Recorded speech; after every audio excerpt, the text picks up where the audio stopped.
Hello friends, sambar சாதமாகட்டும் அனைத்து வகை சாதத்துக்கும் அருமையான ஒரு சூப்பரான சைடிஷ் கோவக்காய் பொரியல். அதுக்கு 1/4 கிலோ கோவக்காயை நல்லா கழுவி விட்டு மேல் பாகமும் கீழ்ப்பாகமும் கட் பண்ணி எடுத்துகிட்டு இதை மாதிரி பொடிசாக கட் பண்ணி வச்சுக்கோங்க.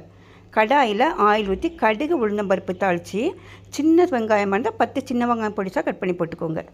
சின்ன வெங்காயம் இல்லைன்னா பெரிய வெங்காயமாக இருந்தால் ஒரு பெரிய வெங்காயம் கருவேப்பிலையும் போட்டு இந்த மாதிரி ப்ரௌன் ஆனதுக்கு அப்புறமா நம்ம கட் பண்ணி வச்சுருக்கிற கோவக்காய் உள்ளே போட்டு மிக்ஸ் பண்ணிக்கோங்க.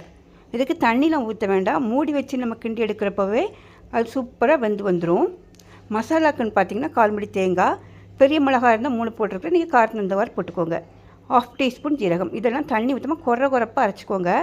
அதோட 1/4 டீஸ்பூன் மஞ்சள் பொடி, இதையும் சேர்த்து உப்பு போட்டு நல்லா மிக்ஸ் பண்ணி அப்பப்போ கிண்டி எடுத்தால் சுவையான ஒரு கோவக்காய் பொரியல் தயாரான ஃப்ரெண்ட்ஸ். இதே மாதிரி ட்ரை பண்ணி பாருங்கள். நம்ம சேனலை சப்ஸ்கிரைப் பண்ணிக்கோங்க. ஓகே, பாய், தேங்க்யூ.